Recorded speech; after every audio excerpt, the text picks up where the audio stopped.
Welcome students, कैसे हैं आप सभी लोग। आपका अपने चैनल क्विक स्मार्ट टिप्स में बहुत बहुत स्वागत है। जैसा कि हमने कहा था कि अब हम 9th और 10th की साइंस शुरू करेंगे, तो उसी को कंटिन्यू कर रहे हैं और आज से हम 9th क्लास की एनसीईआरटी पढ़ेंगे, जो कि आपके लिए बहुत ज़्यादा हेल्पफुल होने वाली है। चाहे आपका केवीएस पीआरटी हो, चाहे केवीएस में आप पर्टिकुलर साइंस के किसी सब्जेक्ट से बिलोंग करते हो, फिजिक्स हो, बायोलॉजी हो या केमिस्ट्री हो, क्योंकि मैं सभी कराऊंगी। फिर चाहे आपका सुपर टेट हो, क्योंकि सुपर टेट में भी आपकी अपर लेवल साइंस आती है, चाहे रेलवे हो, चाहे DSSB का एग्ज़ाम हो, सभी में साइंस बहुत इंपॉर्टेंट है। साइंस जो है 9th-10th की बहुत ज़्यादा इंपॉर्टेंट रोल प्ले करती है और उसमें भी सबसे ज़्यादा जो वेटेज है वो होता है फिज़िक्स का। फिज़िक्स से बहुत ही अच्छे खासे क्वेश्चन आते हैं। तो सबसे पहले हमने फिज़िक्स को ही लिया है। 9th क्लास की एनसीईआरटी में फ़िज़िक्स के 5 चैप्टर हैं, तो एक एक करके पहले हम उनको देखेंगे। फिर इसके बाद हम केमिस्ट्री के चैप्टर्स देखेंगे और सबसे लास्ट में हम बायोलॉजी देखेंगे। और इस तरह से जब 9th कंप्लीट हो जाएगी, फिर हम 10th शुरू करेंगे। तो इसी तरह से पूरी ये सीरीज़ चलेगी। एक सीरीज़ में हम थ्योरी करा करेंगे और उससे जो नेक्स्ट वीडियो आया करेगी उसके हम न्यूमेरिक करा करेंगे, ताकि थ्योरी और न्यूमेरिक आपकी साइंस की पूरी अच्छे से हो जाए और फिर किसी भी एग्ज़ाम में आप कोई भी क्वेश्चन गलत कर ना आए। अगर मैं आज की क्लास की बात करूँ तो हम साइंस में फ़िज़िक्स शुरू कर रहे हैं और जो सबसे पहला 9th क्लास में फ़िज़िक्स का चैप्टर है वो चैप्टर 8 है, वो है मोशन, गति। तो इसी को हम समझेंगे, इम्पॉर्टेंट भी है। इवन सीटेट में भी इससे क्वेश्चन बन जाते हैं 9th क्लास के, मोशन से, गति से। तो आइए शुरू करते हैं आज की क्लास। देखिए, सबसे पहले हम समझेंगे मोशन क्या है, गति क्या है। इस बार लैंग्वेज इंग्लिश है, तो आप परेशान ना हो। हिंदी मीडियम वाले बच्चों को भी कोई दिक्कत नहीं आएगी। मैं प्रॉपर हिंदी में भी अच्छे से एक्सप्लेन करूँगी। देखिए, जब आप बैठकर ये वीडियो देख रहे हैं तो आप रेस्ट पोजीशन में हैं, विराम अवस्था में हैं। लेकिन आपकी मम्मी ने आपसे ये कहा कि मेरे लिए एक गिलास पानी ला दो, तो आपने अपनी पोजीशन को चेंज किया, आपने अपनी अवस्था में परिवर्तन लाया और आप उठकर गए। और वहाँ पर आपका कुछ समय भी लगा होगा, क्योंकि जो भी चीज़ होती है वो समय के साथ हो रही है। तो जब समय के साथ आपने अपनी पोजीशन में चेंज किया, तो समझ लीजिए आप किस में आ गए, आप मोशन में आ गए, गति में आ गए। क्यों? क्योंकि मोशन क्या होता है, जब कोई ऑब्जेक्ट, जब कोई वस्तु अपनी पोजीशन में चेंज लाती है, चेंज इन पोजीशन होती है, अपनी अवस्था में परिवर्तन कर लेती है, किसके साथ, समय के साथ, टाइम के साथ, तो वही आपका क्या कहलाता है, मोशन कहलाता है। एनीथिंग दैट मूव और change its position with time is simply a motion. गति क्या है? जब कोई वस्तु अपनी अवस्था में परिवर्तन करेगी, समय के साथ चेंज इन पोजीशन करेगी, टाइम के साथ, तो वो आपका मोशन है। जब आप अपनी मम्मी को पानी देने गए तो आप भी किस में आ गए, मोशन में आ गए, गति में आ गए। और ये जो पूरा संसार है, पूरा वर्ल्ड है, वो फुल ऑफ मोशन है, गतियों से भरा हुआ है। चाहे आप पृथ्वी की बात कर लें, पृथ्वी जब अपने अक्ष का चक्कर लगाती है तो वो रोटेशन करती है, मोशन करती है। ठीक है, लगभग एक दिन में वो पूरा चक्कर लगा लेती है, अपना अपना घूर्णन कर लेती है, रोटेशन कर लेती है। लेकिन अगर मैं रिवॉल्यूशन की बात करूँ तो वो सन का चक्कर लगाती है, सर्कुलर मोशन वहाँ पर कर रही है। तो वहाँ पर भी समय के साथ 365 दिन में वो पूरा चक्कर लगा रही है। तो समय के साथ अपनी पोजीशन में चेंज कर रही है, तो वो क्या कर रही है, मोशन कर रही है।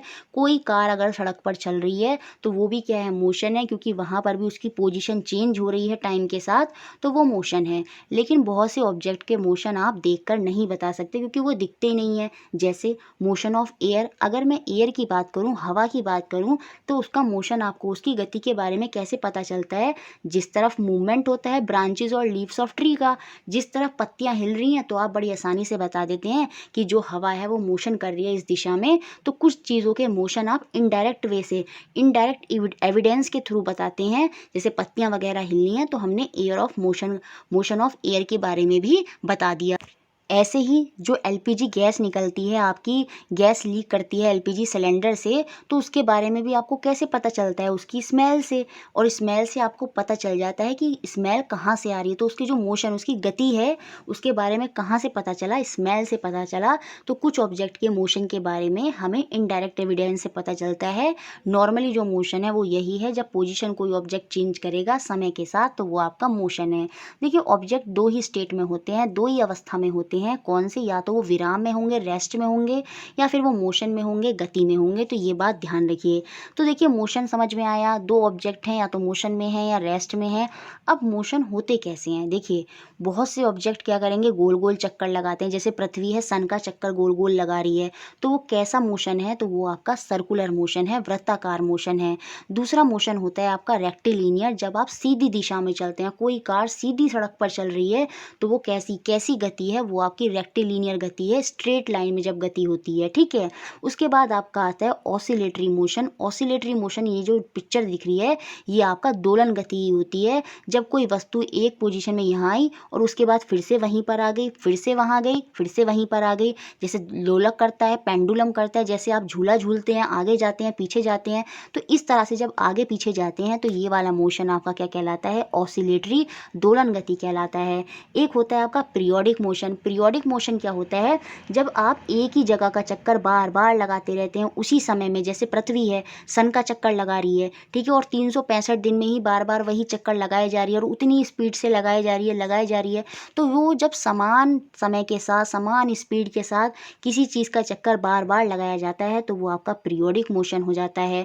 देखिए अब दो चीज़ों में कन्फ्यूज़न होगा आपको, एक सर्कुलर मोशन और एक रोटेशनल मोशन, कि इन दोनों में क्या अंतर होता है। देखिए सर्कुलर मोशन में क्या होता है, किसी पॉइंट के थ्रू कोई दूसरा ऑब्जेक्ट जो है मूव कर रहा होता है, जैसे सन के थ्रू अर्थ जो है अपना रिवॉल्यूशन कर रही है, चक्कर लगा रही है, तो वो सन के चक्कर लगा रही है, सन जो है पृथ्वी से बाहर है, तो जब ऑब्जेक्ट के बाहर किसी पॉइंट पर कोई वस्तु चक्कर लगा रही होती है तो वो आपका कैसा मोशन होता है, सर्कुलर होता है, याद रखिए।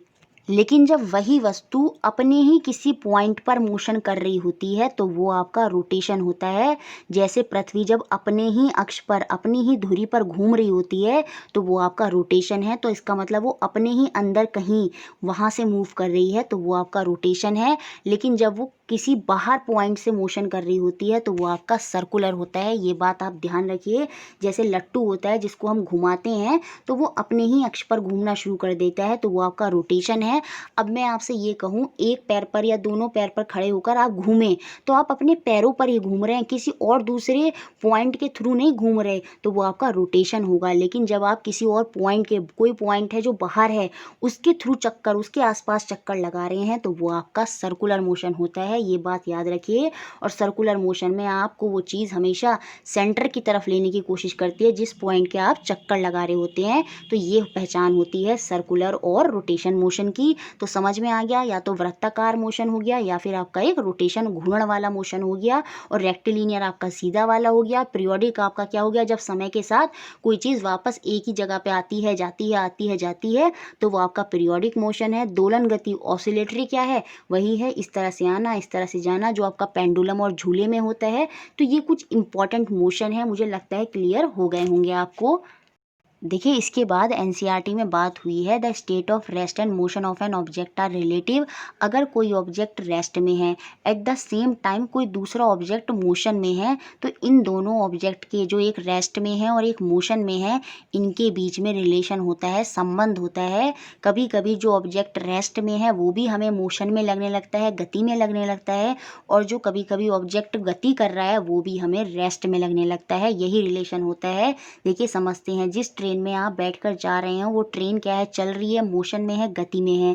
लेकिन जब आप खिड़की के बाहर पेड़ों को देखते हैं जो असल में रेस्ट में होते हैं, चल तो वो नहीं रहे होते लेकिन फिर भी आपको वो पीछे की तरफ चलते हुए दिखाई देते हैं, तो यही रिलेशन होता है। जो ऑब्जेक्ट रेस्ट में है वो भी हमें मोशन में लगने लगा, और कभी कभी जो ऑब्जेक्ट मोशन में है वो भी हमें रेस्ट में लगता है। कैसे, ट्रेन के अंदर जो दो व्यक्ति बैठे हैं उन दोनों व्यक्ति एक दूसरे के लिए किस तरह दिखेंगे, रेस्ट में, वो एक दूसरे को रेस्ट में महसूस कर रहे हैं। लेकिन अगर ट्रेन के बाहर कोई व्यक्ति खड़ा है, वो जब ट्रेन में बैठे हुए लोगों को देख रहा है तो वो उसको कैसे लग रहे हैं, मोशन में लग रहे हैं, गति में लग रहे हैं। तो आपने देखा ट्रेन के अंदर तो दो व्यक्ति एक दूसरे को रेस्ट में समझ रहे हैं, लेकिन ट्रेन के बाहर वाला व्यक्ति उसमें जो ट्रेन के अंदर लोग बैठे हैं उनको गति में समझ रहा है, मोशन में समझ रहा है। तो यही रिलेशन होता है। और ऐसा क्यों हो रहा है, क्योंकि यहाँ पर पोजीशन चेंज हो रही है समय के साथ, जिसकी वजह से जो रेस्ट है वो भी मोशन में लगता है।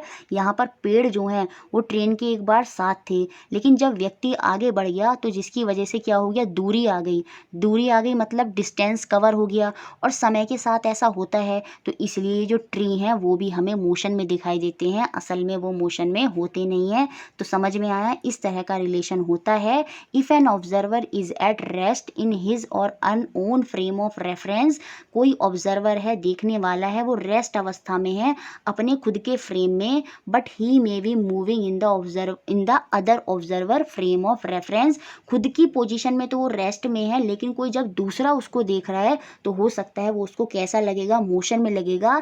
ऐसे ही जब गाड़ी के अंदर कोई व्यक्ति बैठा है और वो किसी बाहर खड़े हुए व्यक्ति को देख रहा है तो वो भी उसको मोशन में लगेगा, लेकिन वो रेस्ट में खड़ा हुआ होता है। ऐसे ही जब ट्रेन के अंदर कोई ट्रेन के सामने ही उसका कोई व्यक्ति बैठा है तो वो उसको रेस्ट में लगता है, लेकिन याद रखिए वो क्या कर रहा है, वो मोशन कर रहा है, गति कर रहा है, क्योंकि समय के साथ उसकी पोजीशन चेंज हो रही है। तो यही कमाल है मोशन और रेस्ट का एक रिलेशन का। और जो मैजिशियन होते हैं वो कुछ इस तरह की ट्रिक यूज़ करके ही हमें जो चीज़ चल रही होती उसको भी चलता हुआ महसूस कराते हैं, और जो चल रही होती है वो भी कभी कभी आपको चलती हुई महसूस नहीं होती। If the two different observer are not in rest with respect to each other, जब कोई दो ऑब्जर्वर देखने वाले एक दूसरे के रेस्ट में नहीं है, एक मोशन में है और एक रेस्ट में है, तो क्या होगा, उनको अलग अलग रिजल्ट मिलेंगे। हो सकता है जो मोशन में है वो रेस्ट में लगे और जो रेस्ट में है वो मोशन में लगे। ऐसा यहाँ पर होगा। देखिए डायग्राम में साफ साफ दिखाया है।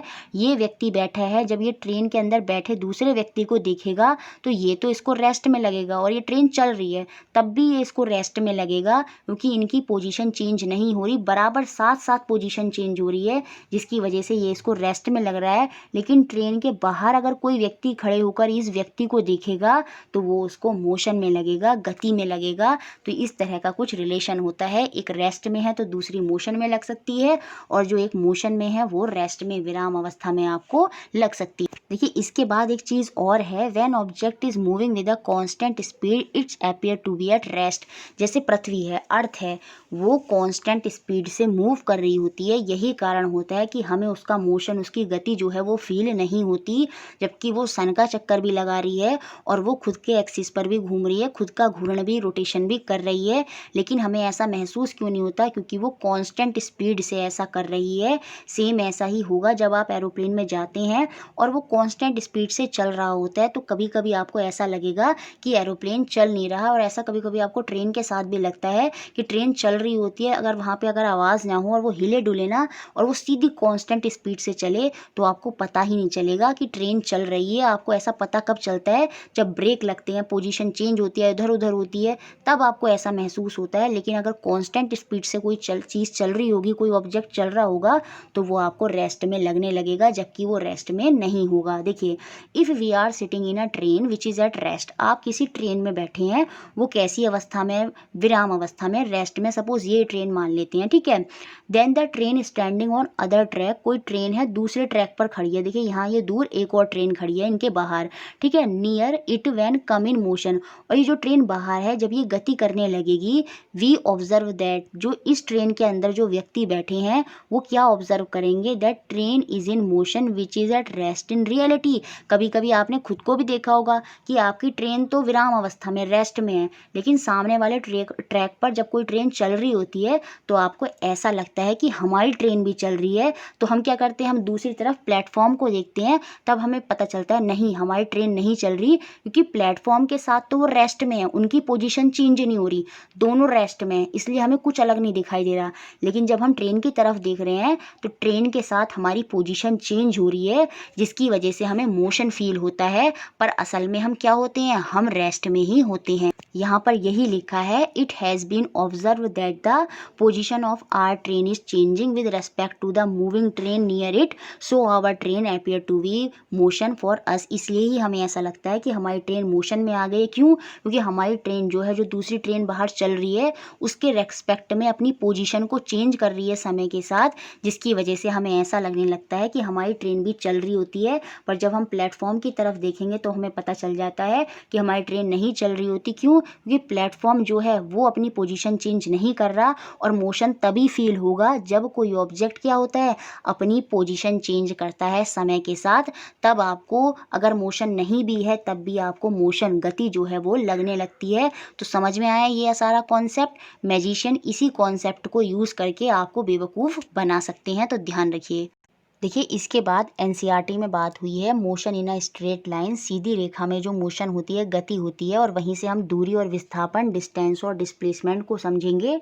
लेकिन उससे पहले हमें समझना होगा रेफरेंस पॉइंट क्या होता है, प्रारंभिक बिंदु क्या होता है। देखिए ये यहाँ है, कोई ऑब्जेक्ट सपोज ओ पॉइंट पे खड़ा है, उसके बाद उसने 60 किलोमीटर की दूरी तय की, तो इसकी दूरी जो इसने अपना चेंज इन पोजिशन किया वो कैसे पता चल पाया, वो इसके ओरिजिन से पता चल पाया। क्यों? क्योंकि यहीं से उसने अपनी पोजीशन को चेंज किया।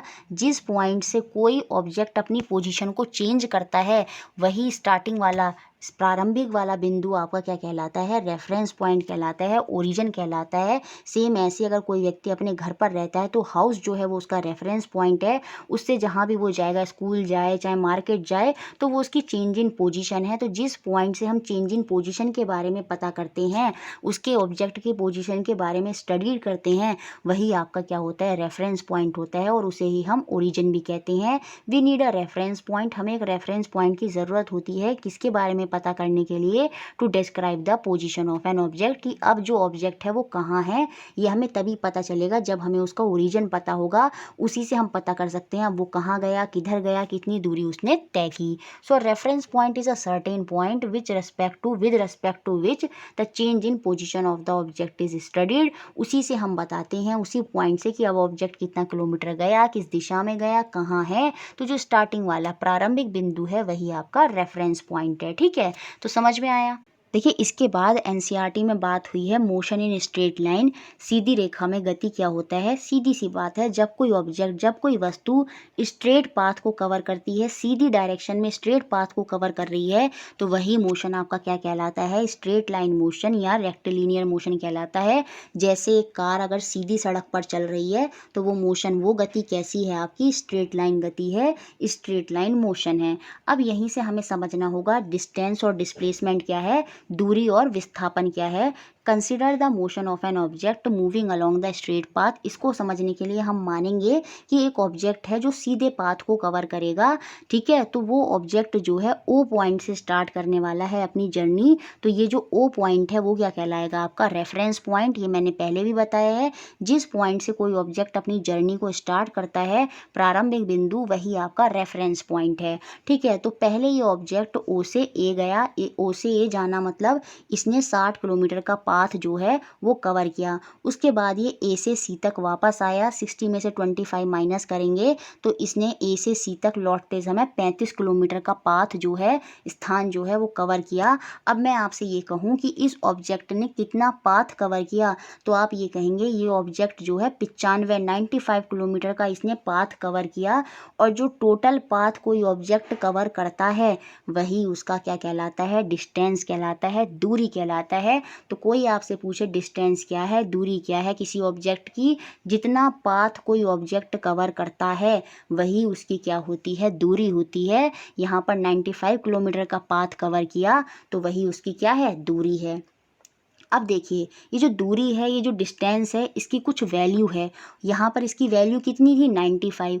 जब किसी फिजिकल क्वांटिटी की वैल्यू, या फिजिक्स में कुछ क्वांटिटीज़ होती हैं जिनकी न्यूमेरिक वैल्यू होती हैं, जैसे डिस्टेंस की, स्पीड की, चाल की, आपकी मैं बात करूँ मास की, भार की, भार होता है ना 20 किलो, 30 किलो, 40 किलो, तो इनकी कुछ न्यूमेरिक वैल्यू होती हैं, और इन न्यूमेरिक वैल्यू को हम क्या बोलते हैं, मैग्नीट्यूड बोलते हैं। तो यहाँ पर इसका मैग्नीट्यूड कितना है, 95 किलोमीटर। याद रखिए, अगर मैं स्पीड की बात करूं तो वहां पर उसका मैग्नीट्यूड क्या हो जाएगा, जितनी भी उसकी चाल होगी। ऐसी कोई ऑब्जेक्ट है अगर उसका भार 30 किलो है तो मैं बोल लूँ यहाँ पर इसका मैग्नीट्यूड कितना है, तो आप बोलेंगे 30 kg। तो याद रखिए मैग्नीट्यूड क्या है, उस फिजिकल क्वांटिटी की जो न्यूमेरिक वैल्यू होती है वही क्या कहलाती है, आपका मैग्नीट्यूड कहलाती है। और डिस्टेंस में, और हिंदी में मैग्नीट्यूड को आप परिमाण बोलते हैं, याद रखिए।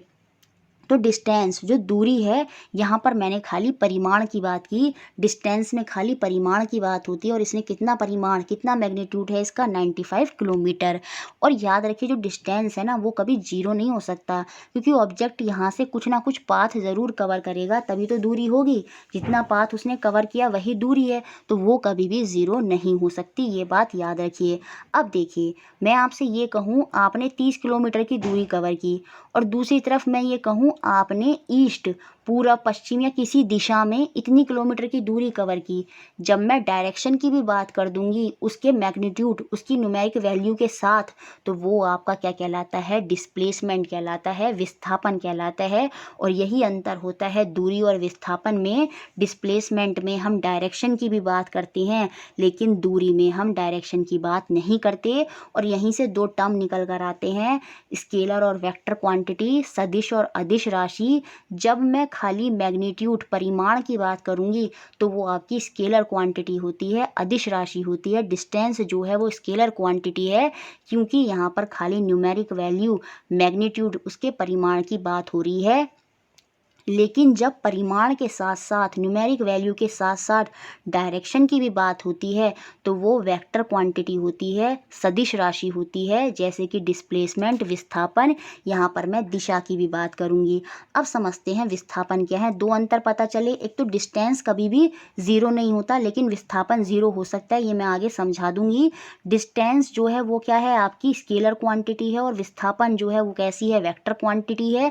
यहाँ पर खाली मैग्नीट्यूड की बात होती है, उसकी न्यूमेरिक वैल्यू की बात होती है, लेकिन डिस्प्लेसमेंट में मैग्नीट्यूड के साथ साथ विस्थापन में उसकी दिशा की भी बात होती है, डायरेक्शन की भी बात होती है। और जब डायरेक्शन की बात होती है तो यहाँ पर हम शॉर्टेस्ट डिस्टेंस लेते हैं। Shortest distance measure from the initial to the final position of the object is known as displacement.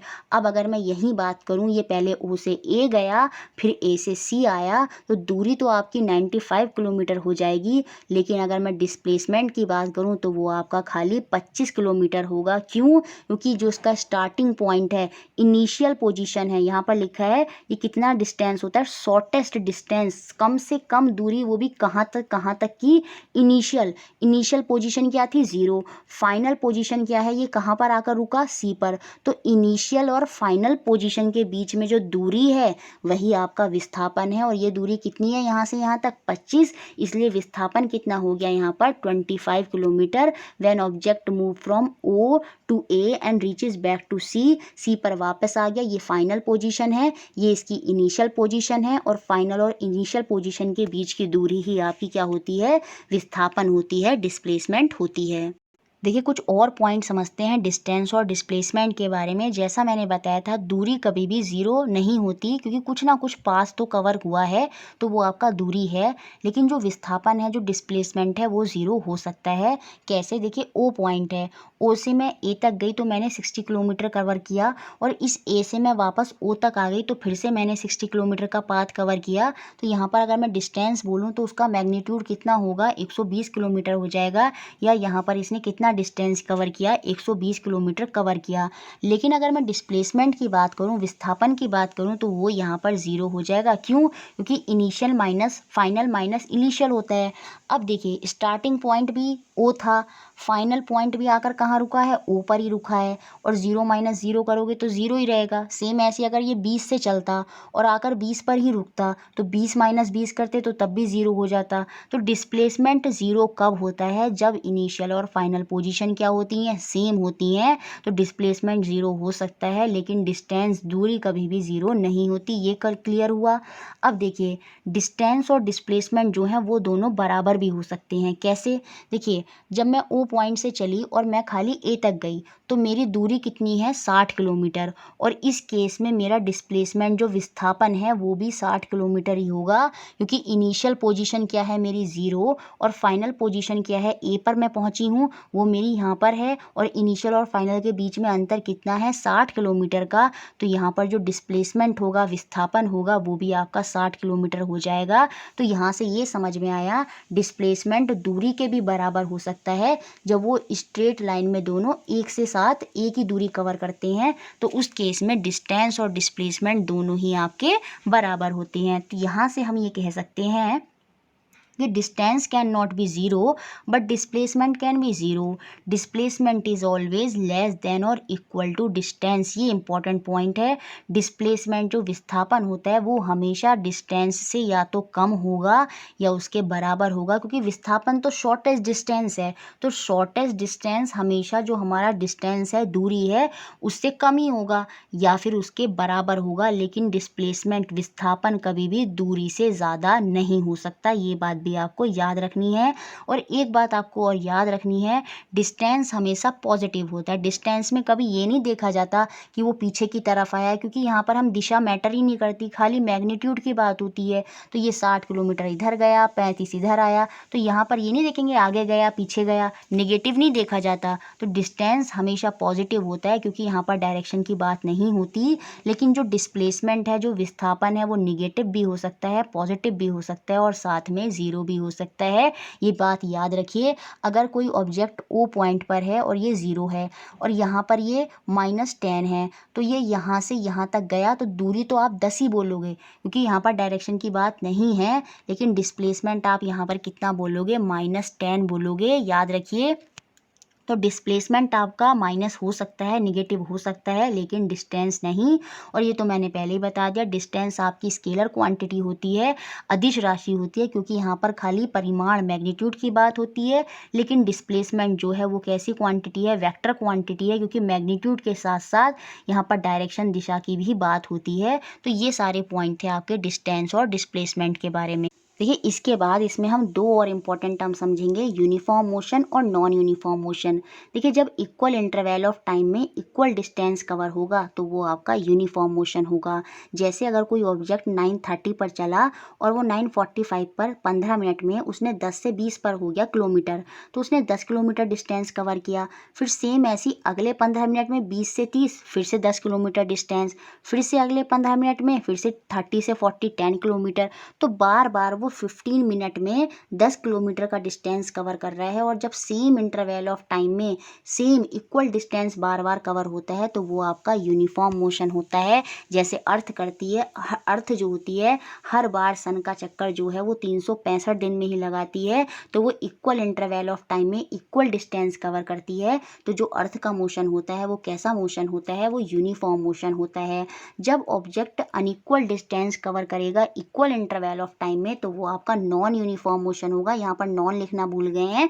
जैसे आपका सड़क पर होता है, सड़क पर आप कभी भी एक इक्वल इंटरवल टाइम में इक्वल डिस्टेंस कवर कभी भी नहीं कर सकते, क्योंकि ब्रेक वगैरह लगाने पड़ते हैं। ट्रैफिक की वजह से आपका जो डिस्टेंस है वो अलग हो जाता है। शुरू के 15 मिनट में हो सकता है आपका जो डिस्टेंस आपने कवर किया जब ट्रैफिक नहीं था तो 20 किलोमीटर हो सकता है।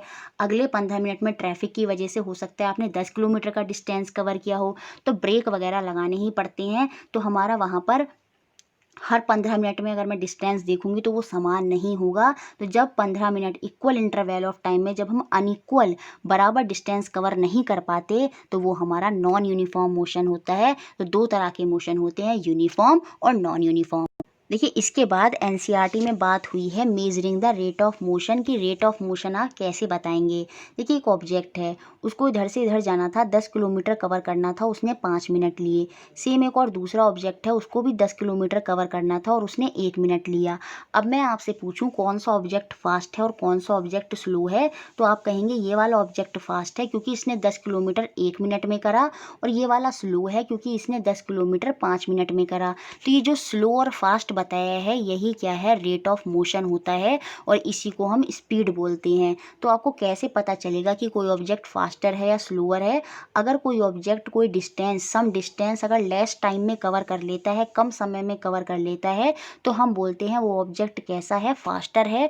और अगर कोई ऑब्जेक्ट डिस्टेंस कवर करता है ज़्यादा टाइम में, मोर टाइम में, तो हम बोलते हैं वो ऑब्जेक्ट कैसे मूव कर रहा है, स्लो रेट में मूव कर रहा है। और यही रेट ऑफ मोशन आपका स्पीड कहलाता है।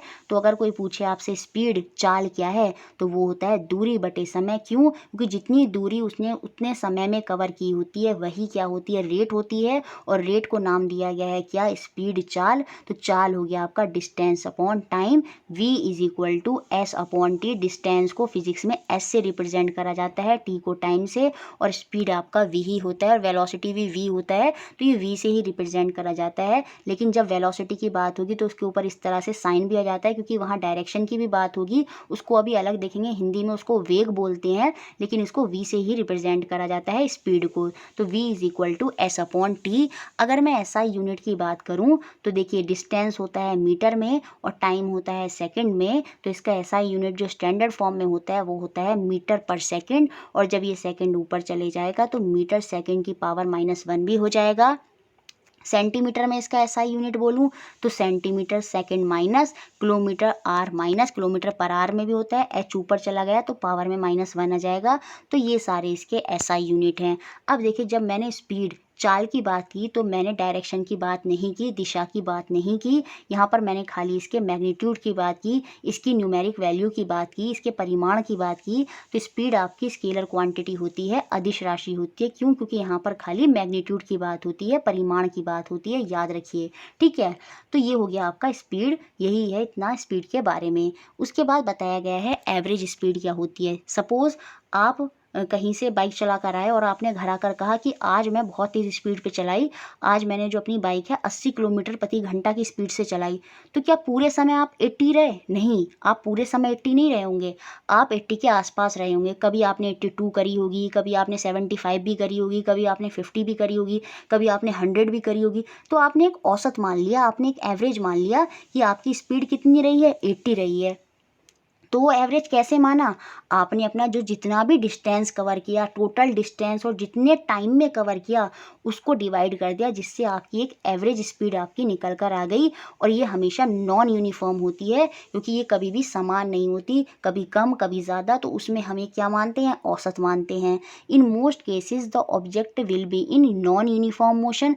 ज़्यादातर समय यही होगा कि जो मोशन होगी, जो गति होगी, वो असमान होगी, नॉन यूनिफॉर्म होगी। Therefore we describe the rate of motion in such object in term of their average speed। और जब नॉन यूनिफॉर्म होगी कोई चाल तो उस समय हम उसकी स्पीड, उसकी गति को किस फॉर्म में बताएंगे? एवरेज स्पीड की फॉर्म में बताएंगे, औसत चाल की फॉर्म में बताएंगे। और एवरेज स्पीड क्या होती है? Is obtained by dividing total distance travel in total time. और इस पर हमने क्वेश्चन भी किए हैं सीटेट के। जितना टोटल डिस्टेंस किसी ऑब्जेक्ट ने कवर किया उतने ही टोटल समय में, तो वही आपकी एवरेज स्पीड होती है। वही फॉर्मूला है डिस्टेंस अपॉन टाइम की तरह, लेकिन यहाँ पर टोटल आ जाता है, टोटल स्पीड बटे टोटल टाइम। तो वहाँ से आपकी एवरेज स्पीड, औसत चाल निकल कर आ जाती है। देखिए स्पीड के बारे में हमने अच्छे से पढ़ लिया। अब हम देखेंगे वेलोसिटी, वेग क्या होता है। देखिए स्पीड में मैंने कोई डायरेक्शन की बात नहीं की थी, दिशा की बात नहीं की थी, लेकिन जब मैं डायरेक्शन की भी बात करूँगी तो वो आपका वेलोसिटी होगा। सेम वैसे ही जैसे आपका डिस्टेंस और डिस्प्लेसमेंट था, दूरी और विस्थापन था, सेम ऐसे ही चाल और वेग होता है, स्पीड और वेलोसिटी होता है। जब मैं डायरेक्शन की भी बात करूँगी तो वो आपकी वेलोसिटी हो जाती है। जैसे अगर मैं ये कहूँ मैं बस में 30 किलोमीटर प्रति घंटा की चाल से जा रही हूँ, तो वो मैंने सीधा सा बोल दिया स्पीड है। लेकिन अगर मैं ये कहूँ मैं 30 किलोमीटर प्रति घंटा से ईस्ट की तरफ जा रही हूँ, वेस्ट की तरफ जा रही हूँ, मैं अपनी डायरेक्शन भी बता रही हूँ, तो वो क्या होगा? वो वेलोसिटी होगा, जहाँ पर मैग्नीट्यूड भी होगा और साथ में उसकी डायरेक्शन भी होगी। और इसीलिए ये क्या होती है? ये वेक्टर क्वांटिटी है, सदिश राशि है, क्योंकि यहाँ पर मैंने दिशा की भी बात की। और इसका जो फॉर्मूला हो जाता है, देखिए इसके ऊपर इस तरह से एरो आ जाता है, क्योंकि ये डायरेक्शन को भी बताता है। वो हो जाता है डिस्प्लेसमेंट अपॉन टाइम, क्योंकि डिस्प्लेसमेंट में ही आपकी जो डायरेक्शन है वो आती है। तो यहाँ पर डिस्टेंस अपॉन टाइम नहीं होगा फॉर्मूला, क्या होगा? डिस्प्लेसमेंट अपॉन टाइम होगा। जैसे आपकी स्पीड यूनिफॉर्म और नॉन यूनिफॉर्म दोनों हो सकती है, सेम ऐसे ही वेलोसिटी भी आपकी यूनिफॉर्म भी हो सकती है और वेरिएबल या नॉन यूनिफॉर्म भी हो सकती है। और ये जो चेंज होगा वेलोसिटी में, ये किस पर डिपेंड करेगा? हमारे ऑब्जेक्ट की स्पीड पर। अगर स्पीड चेंज होगी, सीधी सी बात है, वेलोसिटी भी चेंज होगी, क्योंकि कहीं ना कहीं स्पीड और वेलोसिटी सेम ही है, सिर्फ डायरेक्शन की बात है। देखिए यहाँ पर डायरेक्शन की ही बात है, तो अगर डायरेक्शन चेंज होगी तो स्पीड भी वेलोसिटी भी चेंज होगी।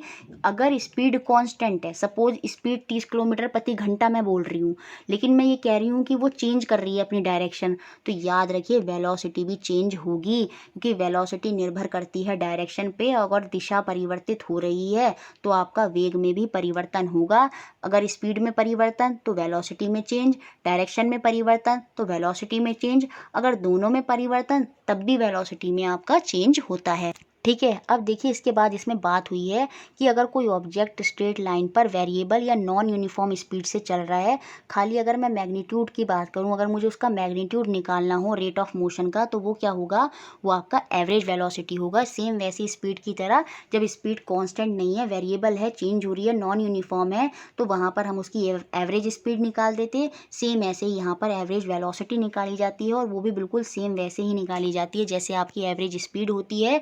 Total total displacement upon total time. याद रखिए ये बात भी। In case the velocity of an object is changing at a uniform rate, लेकिन अगर वेलोसिटी जो है वो यूनिफॉर्म रेट, वेलोसिटी कैसी है, यूनिफॉर्म है, इक्वल इंटरवल में इक्वल डिस्टेंस कवर हो रहा है, तो वो वेलोसिटी आपकी यूनिफॉर्म है, तो उस केस में जो उसका मैग्नीट्यूड होगा वो क्या होता है, arithmetic mean of initial value and final value divided by 2, यही आपका अर्थमेटिक मीन होता है।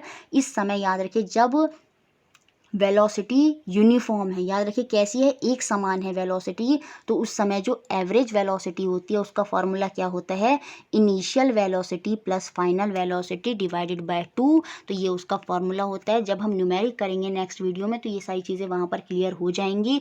देखिए जैसे आपका डिस्प्लेसमेंट ज़ीरो है तो सेम ऐसे ही आपकी जो वेलोसिटी है वो भी ज़ीरो हो सकती है, क्योंकि जब वेलोसिटी में डिस्प्लेसमेंट ज़ीरो होगा, टाइम चाहे कुछ भी हो, तो सीधी सी बात है जो आपकी वेलोसिटी है वो भी ज़ीरो हो जाएगी। तो याद रखिए जो वेलोसिटी है वो ज़ीरो हो सकती है लेकिन स्पीड ज़ीरो नहीं होती। सेम ऐसे जैसे डिस्प्लेसमेंट निगेटिव पॉजिटिव ज़ीरो तीनों हो सकता है, सेम ऐसे ही वेलोसिटी भी निगेटिव पॉजिटिव ज़ीरो तीनों हो सकती है। तो यही डिफरेंस है आपका स्पीड और वेलोसिटी में। देखिए आगे एनसीईआरटी में बात हुई है एसिलरेशन की, चेंज इन वेलोसिटी की। देखिए जब भी वेग में परिवर्तन होगा तो वहाँ त्वरण होगा, एसिलरेशन को हिंदी में त्वरण बोलते हैं, और जब भी वेलोसिटी को वेग बोलते हैं। तो वेग में परिवर्तन जहाँ भी होगा याद रखिए वहाँ एक नया टर्म आ जाता है, त्वरण, एसिलरेशन। एसिलरेशन जब ही होगा जब चेंज इन वेलोसिटी होगा, और वेलोसिटी कब चेंज होगी, या तो दिशा में परिवर्तन डायरेक्शन, या स्पीड में, या दोनों में जब चेंज होगा तो याद रखिए वहाँ एसिलरेशन ज़रूर है। चाहे आपका मोशन यूनिफॉर्म है चाहे नॉन यूनिफॉर्म है, अगर वेलोसिटी में चेंज हो रहा है, वेलोसिटी वेरी कर रही है टाइम के साथ, तो ये जो चेंज हो रहा है वेलोसिटी में किसी ऑब्जेक्ट की, किसी वस्तु की जो वेग में ये जो परिवर्तन है, चेंज है, इसको हम एक्सप्रेस करते हैं एक नए टर्म से, इसको हम एक नए टर्म से फिजिकल क्वांटिटी से रिप्रेजेंट करते हैं जिसका नाम होता है एसिलरेशन, त्वरण, और इसका फॉर्मूला हो जाता है change in velocity upon time taken. जितना वेलोसिटी में चेंज हुआ समय के साथ वही आपका क्या है, त्वरण है, एसिलरेशन है, और इसको निकाला जाता है फॉर्मूले से, इसको छोटे ए से रिप्रेजेंट करते हैं। ये होता है final velocity minus initial velocity. कहने का मतलब अगर कोई ऑब्जेक्ट 20 किलोमीटर प्रति घंटा की चाल से स्टार्ट में चला, उसकी इनिशियल वेलोसिटी जिसको हम यू से रिप्रेजेंट करते हैं वो 20 किलोमीटर प्रति घंटा थी, बाद में उसकी वेलोसिटी में चेंज आया जिससे जो फाइनल वेलोसिटी है वो कितनी हो गई, 40 किलोमीटर प्रति घंटा, जो लास्ट में उसकी वेलोसिटी थी। अब अगर मुझे यहाँ पर त्वरण, एसिलरेशन निकालना हो तो वो क्या हो जाएगा, फाइनल वेलोसिटी, फाइनल कितनी थी 40 और इनिशियल कितनी है 20, तो फाइनल को हम v से रिप्रेजेंट करते हैं और इनिशियल को हम u से रिप्रेजेंट करते हैं। तो v माइनस यू, और जितना हमें टाइम लगा नीचे टाइम आ जाएगा, तो 40 माइनस 20 हो जाएगा 20, और टाइम मैंने मान लिया 2 घंटे लगे, तो फिर इसको कट करेंगे तो ये 10 हो जाएगा। तो जो हमारा त्वरण हो जाएगा वो 10 निकल कर आ जाएगा। कहने का मतलब हर घंटे के साथ जो एसिलरेशन है, वेलोसिटी में चेंज हो रहा है, वो कितने का हो रहा है, 10 का हो रहा है। तो वही आपका क्या है, एसिलरेशन। जितना चेंज हो रहा है वेलोसिटी में हर घंटे से या हर सेकंड से, जिस तरह से उसकी वैल्यू दी है उसी के हिसाब से जितना चेंज हो रहा है वेलोसिटी में, वही आपका क्या है, एसिलरेशन। यहाँ पर 2 घंटे में 20 से 40 हो गई, इसका मतलब हर घंटे में जो एसिलरेशन, त्वरण बढ़ा है वो कितने का बढ़ा है, 10 का बढ़ा है, इसलिए टोटल 20 था वहाँ पर निकल कर आपका आया। और यही टाइप का मोशन जहाँ वेलोसिटी में चेंज होगा वो क्या कहलाता है, आपका एसिलरेटेड मोशन कहलाता है। देखिए अब अगर मैं इसके एसआई यूनिट की बात करूँ तो क्योंकि ये होता है change in velocity upon time, और वेलोसिटी का फॉर्मूला क्या होता है, डिस्प्लेसमेंट अपॉन टाइम, और नीचे फिर से आपका टाइम आ गया। हमने वेलोसिटी के फॉर्मूले को खोल लिया, डिस्प्लेसमेंट को मीटर से रिप्रेजेंट करेंगे, टाइम को सेकंड से, और नीचे एक और टी है इसको सेकंड से, तो ये सेकंड भी नीचे आ जाएगा। तो जो फॉर्मूला है वो आपका क्या हो जाएगा, मीटर पर सेकंड स्क्वायर। याद रखिए ये एसिलरेशन का जो एसआई यूनिट है वो यही होता है, मीटर पर सेकंड स्क्वायर, जो इसका मात्रक है। और ये जो सेकंड स्क्वायर जब मैं इसको ऊपर ले जाऊंगी तो इसका जो एसआई यूनिट है वो ऐसे भी हो सकता है, मीटर सेकंड इसकी पावर में 2 माइनस, जैसे यहाँ पर लिखा है the SI unit of acceleration is metre second power में -2, तो ये भी आप याद रखेंगे। अब देखिए एसिलरेशन आपका पॉजिटिव भी हो सकता है, निगेटिव भी हो सकता है। एसिलरेशन जो है, त्वरण जो है, वो पॉजिटिव तब होगा जब वो उसी डायरेक्शन में होगा जिस डायरेक्शन में आपकी चेंज हो रहा है वेलोसिटी में, और वो निगेटिव तब होता है जब वो अपोजिट होता है डायरेक्शन ऑफ वेलोसिटी से। कहने का मतलब अगर मेरी कार इस दिशा में जा रही है और वो कांस्टेंट स्पीड से उसकी जो वेलोसिटी है चेंज हो रही है, बढ़ती जा रही है। तो जो वेलोसिटी बढ़ रही है वो उसी दिशा में बढ़ती है जिस दिशा में आप जा रहे होते हैं। तो वो एसिलरेशन वहाँ पर त्वरण कैसा होगा आपका, पॉजिटिव होगा। लेकिन अगर गाड़ी में मैंने ब्रेक लगा दिए तो ब्रेक लगाने से क्या होगा, उसकी वेलोसिटी में चेंज आएगा, वो घटेगी, वो डिक्रीज होगी। तो उस समय जो एसिलरेशन होगा वो निगेटिव होगा, क्योंकि वेलोसिटी जो है वो आपकी डिक्रीज हो रही है और जो एसिलरेशन है वो निगेटिव अपोजिट डायरेक्शन में है। किससे, वेलोसिटी से। जिस डायरेक्शन में कार जा रही है वो तो आगे बढ़ रही है, लेकिन जब मैंने ब्रेक लगाया तो जो उसकी वेलोसिटी में चेंज आया वो पीछे की तरफ आएगा। तो इसलिए एसिलरेशन वहाँ पर कैसा होगा, निगेटिव होगा, जब आप विपरीत डायरेक्शन में होते हैं। और इसका एग्जाम्पल आप याद रखेंगे क्या होता है, जब हम ब्रेक लगाते हैं, acceleration can be negative when you apply brake to reduce the velocity of object. जब आप ब्रेक लगाते हैं वेलोसिटी को कम करने के लिए, तो उस समय जो एसिलरेशन होगा, याद रखिए, वो आपका निगेटिव होता है। तो एसिलरेशन आपका पॉजिटिव भी हो सकता है और आपका निगेटिव भी हो सकता है। अब देखिए इसमें दो टर्म की और बात हुई है, यूनिफॉर्म और नॉन यूनिफॉर्म एसिलरेशन। देखिए जब वेलोसिटी में चेंज इक्वल होगा, जैसे 15 मिनट में आपकी 20 किलोमीटर बढ़ी, फिर अगले 15 मिनट में भी वेलोसिटी में 20 किलोमीटर का चेंज आया। शुरू में 20 थी, फिर 20 का चेंज आया तो 40 हो गई होगी। अगले 15 मिनट में फिर 20 का चेंज आया तो 60 हो गई होगी। तो वेलोसिटी में चेंज तो आ रहा है, शुरू में 20 थी, फिर 40 थी, फिर 60 थी, फिर 80 हो गई। लेकिन जो हर बार चेंज आ रहा है ना वो इक्वल है, 20-20 का चेंज आ रहा है हर 15 मिनट में। तो इस तरह का जब वेलोसिटी में चेंज आता है तो वो आपका यूनिफॉर्म एसिलरेशन होता है। If an object travel in a straight line, ये कब होगा, ये तभी होगा जब ऑब्जेक्ट किस में ट्रेवल कर रहा है, स्ट्रेट लाइन में ट्रेवल कर रहा है। ये बात भी आप याद रखिए। एंड इट्स वेलोसिटी इंक्रीज और decrease y equal interval of time, और उसकी वेलोसिटी जो बढ़ रही है या फिर घट रही है वो इक्वल इंटरवल से घट रही है। हर इंटरवल में या हर घंटे में 20-20 से बढ़ रही है या 20-20 से घट रही है। तो इस तरह का जो त्वरण होगा ऑब्जेक्ट का या एसिलरेशन होगा ऑब्जेक्ट का, वो कैसा कहलाता है, यूनिफॉर्म कहलाता है। और इसका सिंपल सा एग्जांपल होता है a motion of freely falling body is an example of this. ऊपर से जब कोई नीचे वस्तु गिराई जाती है तो उसका जो वेग है, वो दिशा में गिराई गई, उसका जो वेग है वो बढ़ता चला जाता है और वो कॉन्स्टेंटली बढ़ता है। शुरू में 20, 40, 60, तो वहाँ पर समय के साथ जो वेग में चेंज आएगा वो इक्वल होगा, तो वहाँ पर यूनिफॉर्म मोशन होता है। सेम ऐसा ही होता है जब रेन ड्रॉप गिर रही होती है, जब बारिश पड़ रही होती है, तो उस समय भी यूनिफॉर्म एसिलरेशन ही काम करता है।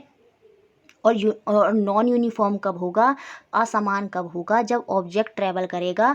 नॉन यूनिफॉर्म एसिलरेशन वो तब होता है अगर वेलोसिटी चेंज होती है एट यूनिफॉर्म रेट, मतलब speed is not equal in equal interval of time. शुरू के 15 मिनट में 20 बढ़ी, फिर आगे 30 बढ़ी, फिर आगे हो सकता है उसमें जो इंक्रीमेंट हुआ वो 25 का हुआ, 5 का हुआ, मतलब इक्वल नहीं है, तो वो आपका नॉन यूनिफॉर्म एसिलरेशन हो गया। तो समझ में आ गया यूनिफॉर्म एसिलरेशन क्या है, जब समान स्पीड से बढ़ेगी, और जब समान से नहीं बढ़ेगी तो वो नॉन यूनिफॉर्म होगा।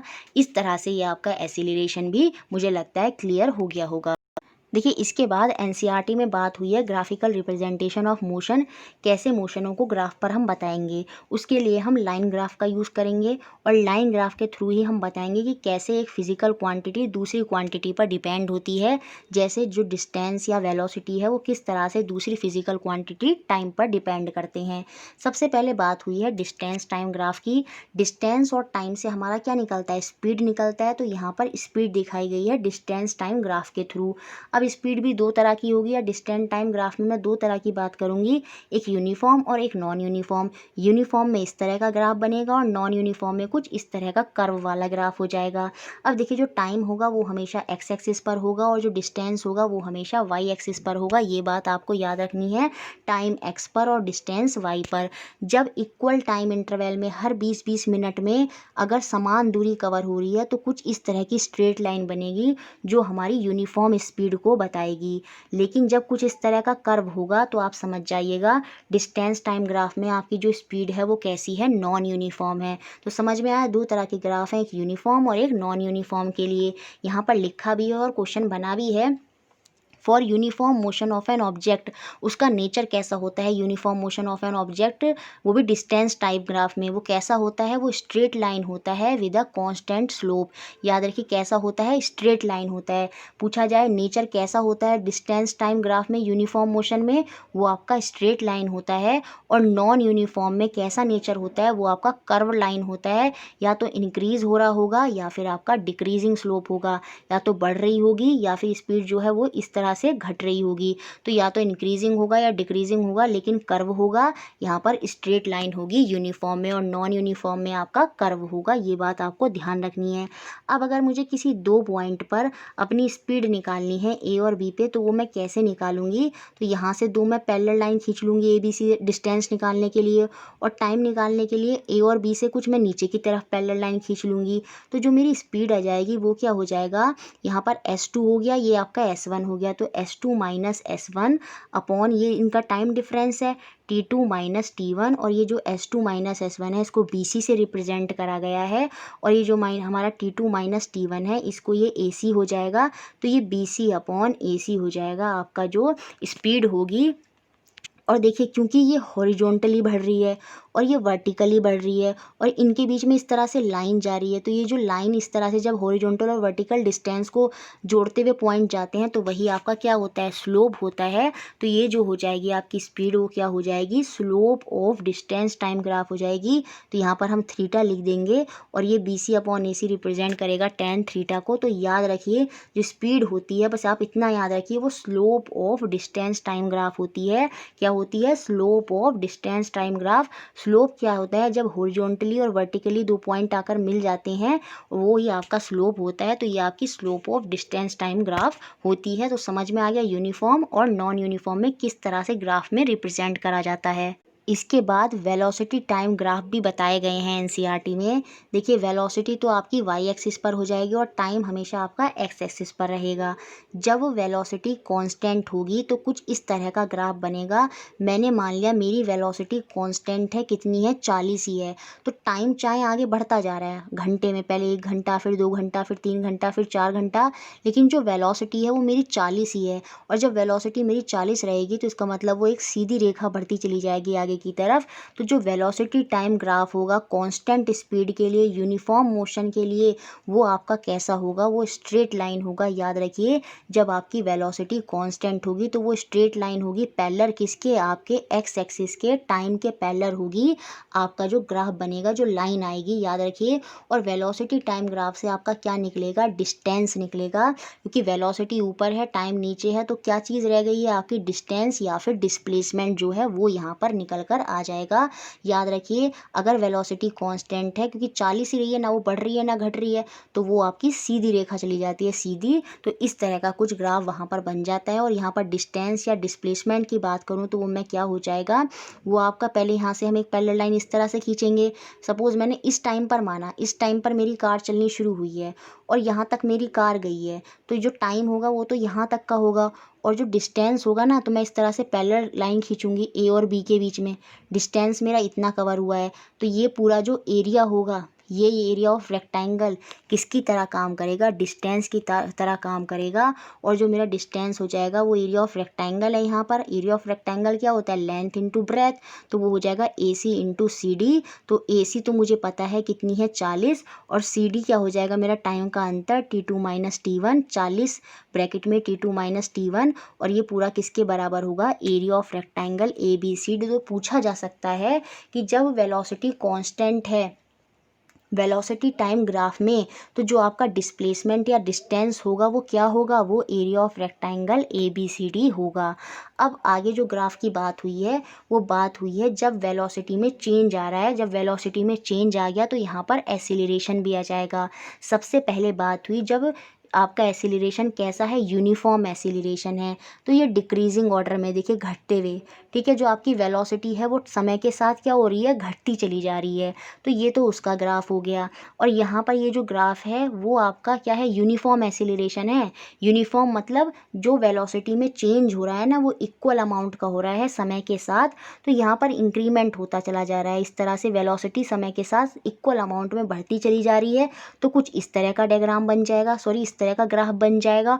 और जब आपकी वेलोसिटी घट रही होगी तो कुछ इस तरह का ग्राफ बन जाएगा। तो लेकिन याद रखेंगे यहाँ पर क्वेश्चन बनेगा, ये ग्राफ दे देगा और आपसे पूछेगा। तो याद रखिए ये ग्राफ क्या है, ये ग्राफ दर्शा रहा है क्या, यूनिफॉर्म एसिलरेशन। यूनिफॉर्म एसिलरेशन यहाँ पर हो रहा है वेलोसिटी का, यहाँ पर भी यूनिफॉर्म एसिलरेशन हो रहा है वेलोसिटी का।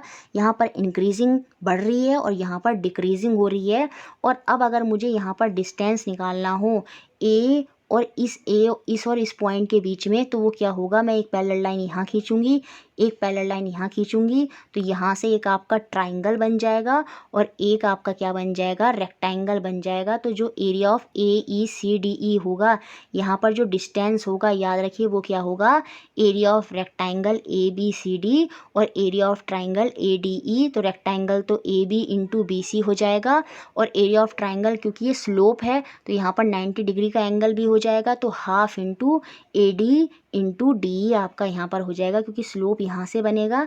तो ये आपका इस तरह से कुछ फॉर्मूला बनकर निकल कर आ जाएगा। तो क्वेश्चन यहाँ से भी बन सकता है कि यहाँ पर डिस्टेंस क्या होगा। तो जो डिस्टेंस होगा वो आपका क्या होगा, area of rectangle plus area of triangle. और नीचे जो ग्राफ दिया है ये आपका नॉन यूनिफॉर्म एसिलरेशन का दिया है। यहाँ पर स्पीड वेलोसिटी जो है वो बढ़ रही है, कभी घट रही है, कभी बढ़ रही है, कभी घट रही है। तो ये आपका नॉन यूनिफॉर्म एसिलरेशन है वेलोसिटी टाइम ग्राफ का। ठीक है, तो कुछ इस तरह से वेलोसिटी टाइम ग्राफ भी यहाँ पर एनसीईआरटी में बताए गए हैं। देखिए इसके बाद एनसीईआरटी में बात हुई है इक्वेशन ऑफ मोशन की, कि किस तरह से 3 इक्वेशन ऑफ मोशन हैं जिनसे हम रिलेट करते हैं क्या, वेग को, वेलोसिटी को, एसिलरेशन त्वरण को, जो हमारे मोशन में हुआ है, जो हमारी गति में हुआ है, साथ में जितनी दूरी कवर की है टाइम में। तो इन चारों चीज़ों को जब हम रिलेट करते हैं तो वो हमारी क्या बन जाती हैं, इक्वेशन ऑफ मोशन बन जाती हैं। इनके थ्रू ही इनका रिलेशन दिखाया गया है कि किस तरह से वेलोसिटी, एसिलरेशन, चाहे डिस्टेंस हो चाहे टाइम हो, किस तरह से एक दूसरे से रिलेट करते हैं। उन चीज़ों को इक्वेशन ऑफ मोशन के थ्रू बताया गया है। और 3 इक्वेशन ऑफ मोशन हैं जिनको वेलोसिटी टाइम ग्राफ पर बताया गया है, ऊपर वेलोसिटी नीचे टाइम। और किस तरह से बताया गया है, जहां आपका यूनिफॉर्म एसिलरेशन हो रहा है, इन्होंने कुछ इनिशियल वेलोसिटी मानी और फिर बाद में कुछ फाइनल वेलोसिटी मानी और उनके through he 3 equation of motion निकाली हैं, वो भी किसमें, वेलोसिटी टाइम ग्राफ पर, जिसमें यूनिफॉर्म एसिलरेशन हो रहा है। याद रखिए ये चीज़ भी पूछी जा सकती है, ये इक्वेशन किससे ड्राइव करी गई हैं, वेलोसिटी टाइम ग्राफ से ड्राइव करी गई हैं। वो भी कैसा एसिलरेशन हो रहा है, जिसमें यूनिफॉर्म एसिलरेशन मतलब सीधी लाइन जिसमें जा रही है। तो ये पॉइंट इंपॉर्टेंट है कि इन 3 इक्वेशन है इक्वेशन ऑफ मोशन की, और इन तीनों इक्वेशन को ड्राइव करा गया है किससे, वेलोसिटी टाइम ग्राफ से। और वो भी कैसे मूव कर रही हैं, यूनिफॉर्म एसिलरेशन के साथ, मतलब इक्वल टाइम में इक्वल डिस्टेंस वो कवर कर रही हैं। 3 इक्वेशन कौन कौन सी हैं, सबसे पहले अगर मैं पहली इक्वेशन की बात करूं तो वो होती है आपकी वेलोसिटी टाइम के रिलेशन की। याद रखिए यहाँ पर पहली इक्वेशन किसका रिलेशन दिखाती है, वेलोसिटी और टाइम का। v is equal to u plus a t. याद रखिए v आपकी फाइनल वेलोसिटी है, u आपकी इनिशियल वेलोसिटी है। यहाँ पर लिखा भी है मैंने, here v is final velocity and u is initial velocity. तो याद रखिए v फाइनल, u इनिशियल, और वेलोसिटी टाइम से यहाँ पर निकल रही है वेलोसिटी और टाइम का relation, final velocity is equal to initial velocity plus acceleration into time. तो ये आपकी पहली इक्वेशन है जो वेलोसिटी और टाइम का रिलेशन दिखाती है। दूसरी इक्वेशन जो है वो आपकी पोजीशन और टाइम मतलब डिस्टेंस और टाइम का रिलेशन दिखा रही है, जो कि हमारी सेकंड इक्वेशन ऑफ मोशन है। तो डिस्टेंस को हम ऐसे रिप्रेजेंट करते हैं, तो वो हो जाएगा आपका ut plus half AT square. A क्या है आपका एसिलरेशन, टी आपका टाइम, और यू क्या है आपका इनिशियल वेलोसिटी। तो ये इक्वेशन सेकंड इक्वेशन है, s is equal to U T plus half AT square. आपको इन इक्वेशन को याद करना है, याद कर लीजिएगा, और इन पर न्यूमेरिक भी आते हैं जो कि हम अगली क्लास में करेंगे। तीसरी इक्वेशन जो है वो पोजीशन और वेलोसिटी को दिखाती है। तो याद रखिए वो होती है v square is equal to u square plus 2as। Position हो गया आपका डिस्टेंस और वेलोसिटी। डिस्टेंस और वेलोसिटी को दिखाती है आपकी तीसरी equation v square is equal to u square plus 2as। तो इस तरह से ये आपकी तीनों इक्वेशन ऑफ मोशन है जो कि वेलोसिटी टाइम ग्राफ से निकाली गई हैं। जब आपका एसिलरेशन कैसा है, यूनिफॉर्म एसिलरेशन है। तो तीनों इक्वेशन को आपको याद रखना है। देखिए सबसे लास्ट में एनसीईआरटी में बात हुई है यूनिफॉर्म सर्कुलर मोशन की। सबसे पहले हम समझते हैं सर्कुलर मोशन क्या होता है। देखिए जब कोई बॉडी या कोई ऑब्जेक्ट किसी पॉइंट के थ्रू सर्कल में चक्कर लगाता है, इस तरह से गोल गोल चक्कर लगाता है, तो वो आपका सर्कुलर मोशन होता है। यहाँ पर जो पॉइंट है ये इस बॉडी के बाहर है। तो जब कोई पॉइंट बॉडी के बाहर होता है और उस पॉइंट के थ्रू वो बॉडी चक्कर लगा रही होती है, तो वो आपका सर्कुलर मोशन होता है। जैसे सन जो है वो एक पॉइंट है और जो अर्थ जो है वो उस सन का चक्कर लगा रही है, तो वो कैसा मोशन कर रही है, सर्कुलर मोशन कर रही है।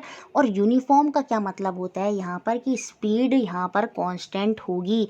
जैसे अर्थ है, अर्थ की जो स्पीड है वो कांस्टेंट होती है, और जब स्पीड कांस्टेंट होगी और वो सर्कल में घूम रही है तो वो कैसा मोशन होता है, आपका यूनिफॉर्म सर्कुलर मोशन होता है।